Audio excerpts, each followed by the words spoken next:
Tonight, the tariff taunt on the eve of a high-stakes White House meeting.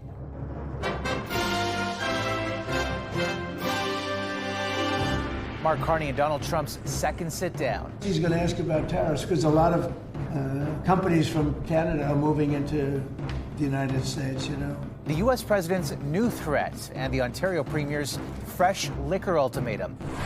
The shocking discovery on a Quebec doorstep, what police are doing to track down who is responsible. And caught in the moment. Deep left field! It is a grand slam! The grand story behind this barehanded grab in a Blue Jays winning weekend. All those years of practicing and playing, they finally paid off.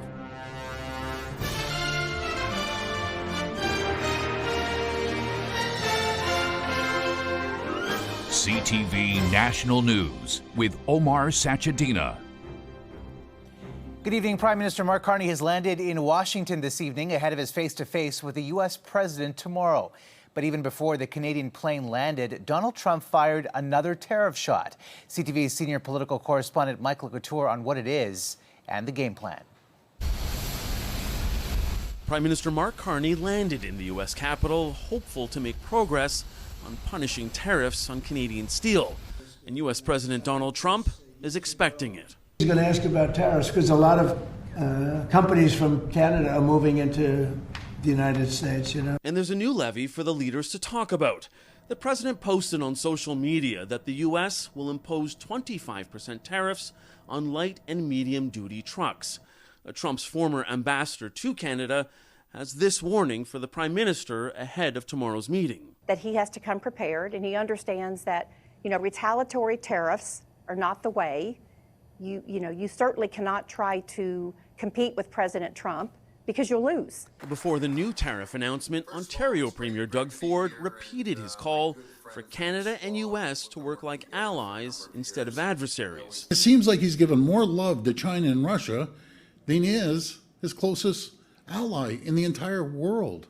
Expectations are high from opposition leader Pierre Poilievre, who is calling on Carney to keep his campaign promise to negotiate a win. Will he also confirm that this deal that he's announcing tomorrow, this win, will include elimination of tariffs on autos, softwood lumber, Buy America, and all other protectionism against Canada? The conversation will center on trade issues and what we want to do to protect Canadian industries and Canadian workers. Late this evening, the Prime Minister's office confirmed Minister Tim Hodgson will be joining the delegation at the White House, an indication that energy and natural resources will be part of tomorrow's conversation. Omar. And you'll be covering that high-stakes meeting tomorrow. Mike, thank you. Ontario's premier says more booze may be coming off store shelves if the plan to shut down a Crown Royal bottling facility in southern Ontario moves forward. We are pulling Crown Royal off our shelves as soon as the last person leaves that plant. And they can deal with it. And then we'll look at Smirnoff's next. Diageo announced in August that it would shut down its Amherstburg bottling plant to streamline its North American supply chain.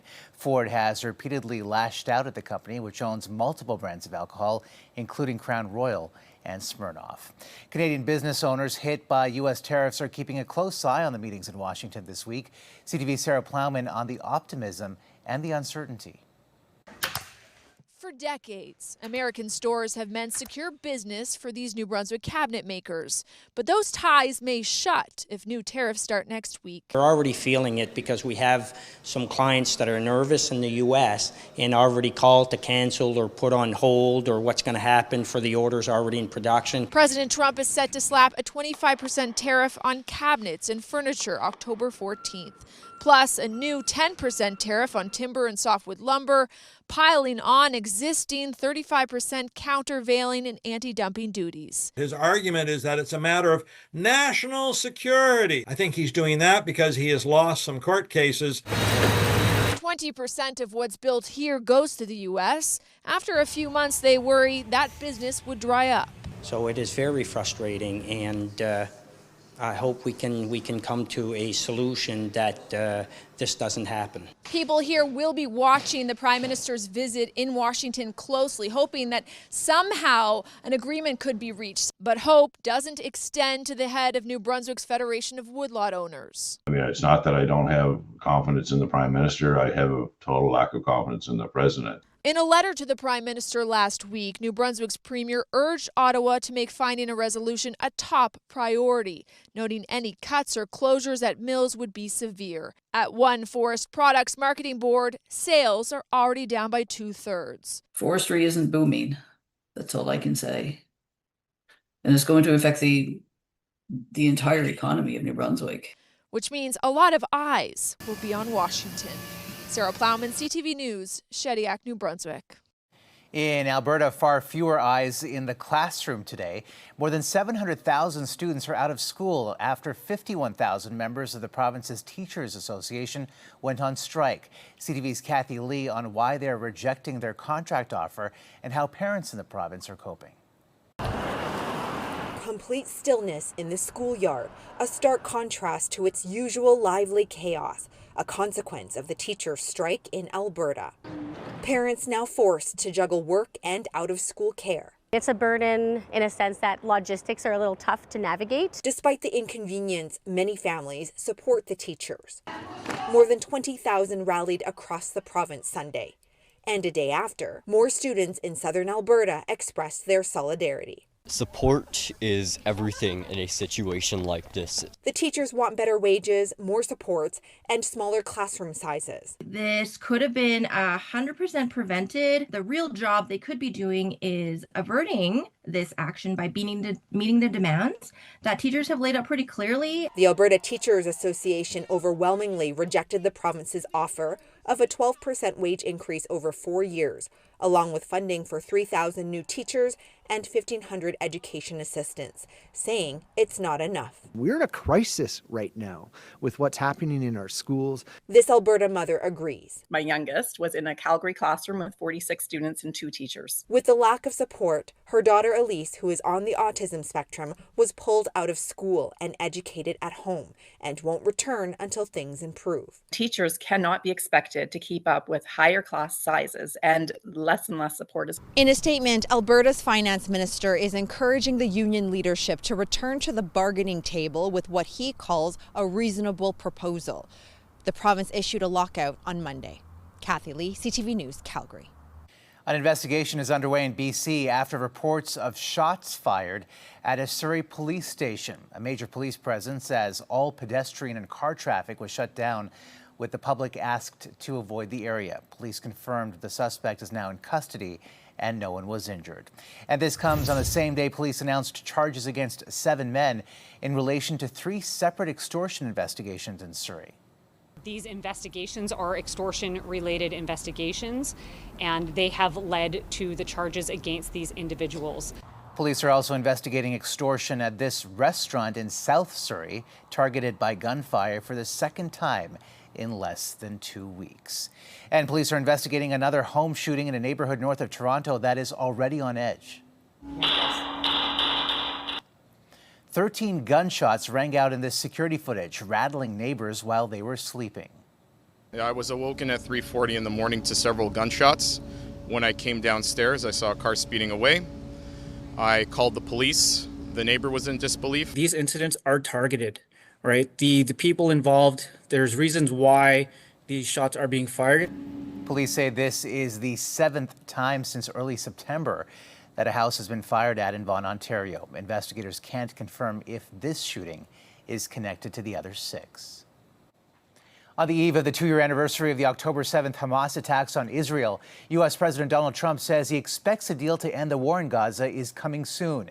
CTV's Abigail Beeman is tracking developments on peace talks tonight. Abigail, are there any signs of progress? Omar, indirect peace talks began Monday in the Egyptian resort town of Sharm el-Sheikh to discuss details of U.S. President Donald Trump's 20-point peace plan.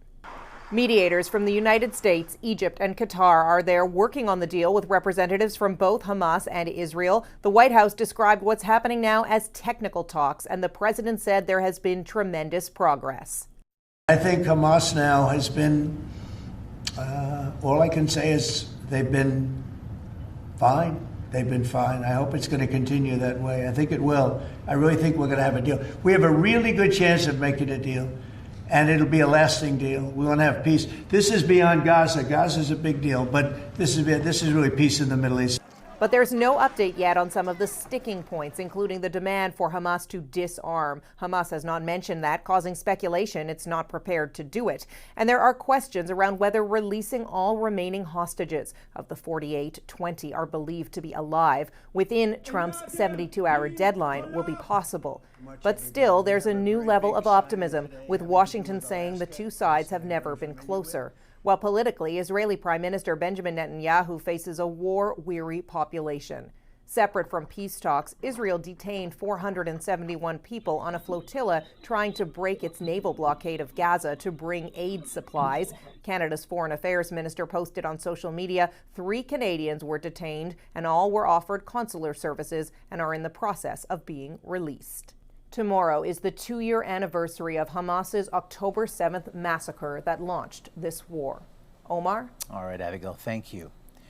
A Trump-appointed federal judge has temporarily blocked the deployment of National Guard troops to Portland, Oregon.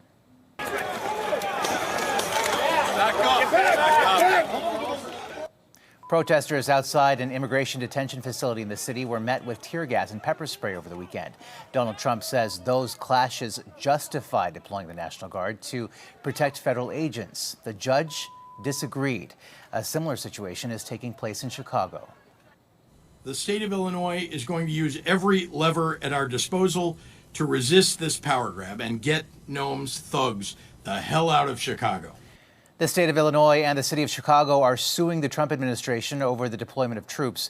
Trump authorized sending 300 National Guard troops to Chicago over protests against ICE agents. Overseas, France has plunged back into political chaos after the country's prime minister resigned after less than a month in office and just 24 hours after revealing his cabinet. Sébastien Lecornu, a close ally of President Emmanuel Macron, was the country's 4th prime minister in a year. Without conditions, we've turned back. Rescue crews are scrambling to help hundreds of hikers trapped by a blizzard on Mount Everest. About 350 people have been guided to safety as crews try to reach dozens more. Back in this country, from Ontario to the Maritimes, millions of Canadians are enjoying an extended summer, even though the calendar says fall. CTV's John Venevali-Rao on the record-breaking heat and how long it's expected to last. Usually a week before Thanksgiving, this is what we're used to seeing. Spectacular fall colors as temperatures cool off.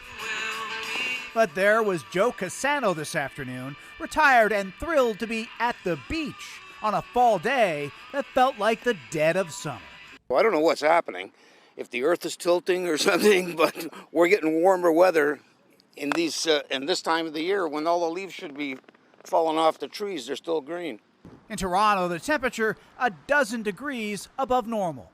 You're in a bathing suit. It's October the 6th. It is. Like, this weather, it's a blessing in October. It's crazy. It comes after a weekend that saw the Blue Jays play in what the Weather Network called the warmest day ever for a baseball playoff game in Toronto. Some fans baking in temperatures in the high 20s. While out on the greens, those who love golf enjoying every minute of it. On Sunday, in some places, record highs going back more than a century were smashed. In some cases, especially in northeastern Ontario and parts of eastern Ontario, we've been breaking these records by 4, 5, 6 degrees, which is pretty incredible. Today in Toronto and Ottawa, the Humidex was again above 30, and in Fredericton reaching 33, almost 20 degrees above the normal high. We've had a big area of high pressure off the eastern seaboard of the U.S., acting as a big heat pump, bringing up air from the American deep south. With Ottawa breaking records 2 days in a row, and some having a ball with it. I'm hoping that we have more days like this. A cool down is expected tomorrow, but for much of the country, the long-range October-November forecast is for more above normal temperatures. John Venevali-Rao, CTV News, Toronto. And before you head to bed, after the show, of course, remember to look up tonight to see the first supermoon of the year. Known as the harvest moon, it is the largest and brightest full moon of the year so far. The next two supermoons will take place in November and December. Coming up. The resident opened the door and saw the baby. What happened to the newborn abandoned on a doorstep in Quebec?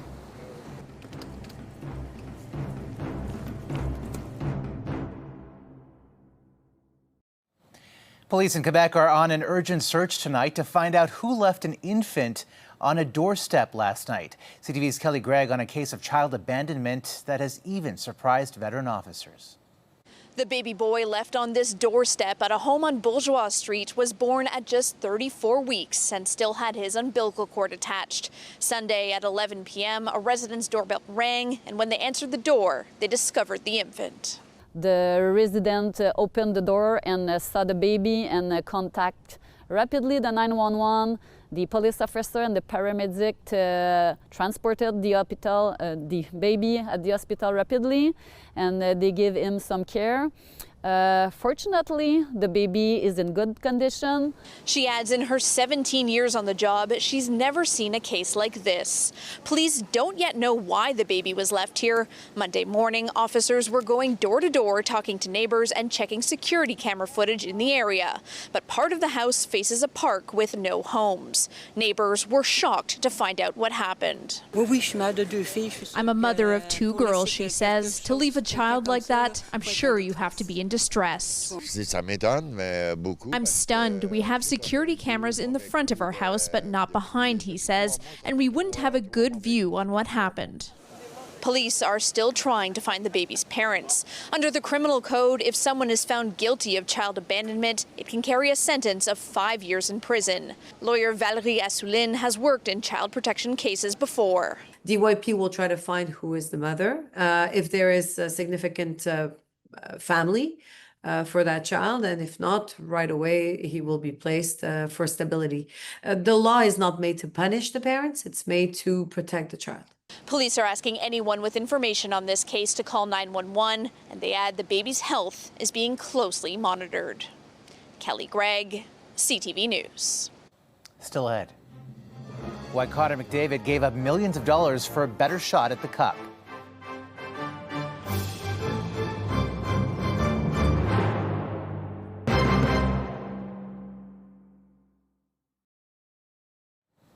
Less than a month away from the next federal budget, the Liberal government is changing when future budgets will be delivered and how they'll be calculated. CTV's Judy Trin on why and the reaction from Ottawa. In a break with long-standing practice, the finance minister says all future budgets will come down in the fall, enabling the government to get transfer payments out earlier in the fiscal year. It's also going to provide more predictability, I would say, for provinces and territories. I've been talking to them, businesses and organizations that rely on federal funding. The Liberals are also changing the budget framework to separate day-to-day spending from capital investments. Operational day-to-day costs include health and social transfers and government salaries, while capital investments encompass spending on major projects, housing, clean energy, and infrastructure. When will the budget be balanced? At the Finance Committee, the opposition slammed the minister for budget changes that don't add up. Debt is still debt at the end of the day. It doesn't matter how many columns you try to present in front of Canadians and try to trick them. Are you guys going to be cooking the books? It's irresponsible for a member of parliament to use language like that. I will say that. It's irresponsible. The changes come after the interim parliamentary budget officer estimated that Canada's deficit will grow to $68.7 billion this year. Some economists say clearly showing how much the government is spending on capital investment is important. What are we using debt finance for? Is it for, for capital investment, in terms that will be there for decades, or is it for current consumption? François-Philippe Champagne says the Liberal government will balance the operational budget in 3 years while continuing to invest in major projects. Judy Trin, CTV News, Ottawa. Edmonton Oilers fans are breathing a big sigh of relief after superstar Connor McDavid signed a long-awaited contract extension. when you see Connor's, it's obvious what he wants, which is he wants to win, and his actions have shown that. I think that's a pretty inspiring thing for a player to see. The Oilers captain has signed a 2-year deal worth $25 million US, but hockey analysts say he could have earned a lot more. And that is someone showing that he's committed to winning a Stanley Cup with the Edmonton Oilers, because like everyone discussed, he could be making upwards of $19 million per year. McDavid will stay in Edmonton for at least the next 3 seasons. Still ahead, a Blue Jay rookie's perfect pitch right into the history books.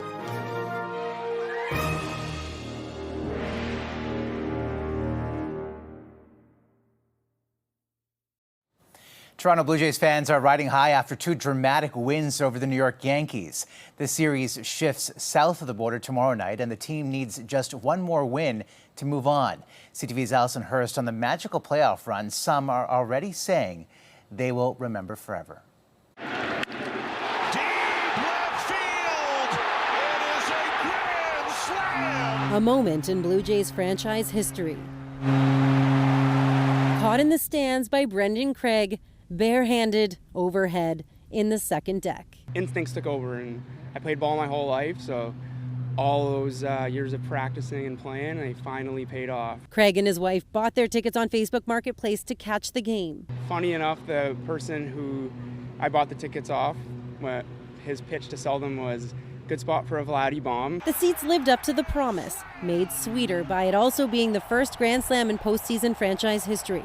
But the history-making didn't stop there. 6 Ks through 2 2/3. Rookie pitcher Trey Yasavage took the mound in his first ever postseason start. He's built for this game.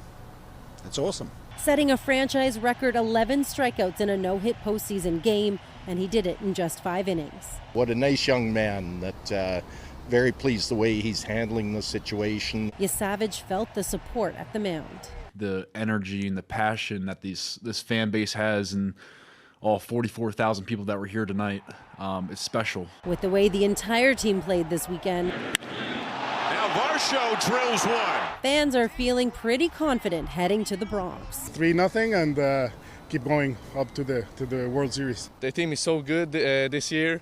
I think they're gonna go just up till they win. Optimistic but not cocky. So I think we can get this series, but it's 1 game at a time. Craig will be watching, Grand Slam ball in hand. But what he's going to do with it? I don't really know, don't have a plan yet. If they're interested in it, I'd be happy to talk with them and get it back, because it's a pretty historic ball. In an historic series that's not over yet. Allison Hurst, CTV News, Toronto. They are so close. And that's a snapshot of this Monday for all of us at CTV National News. Thank you for watching. Good night, and see you tomorrow.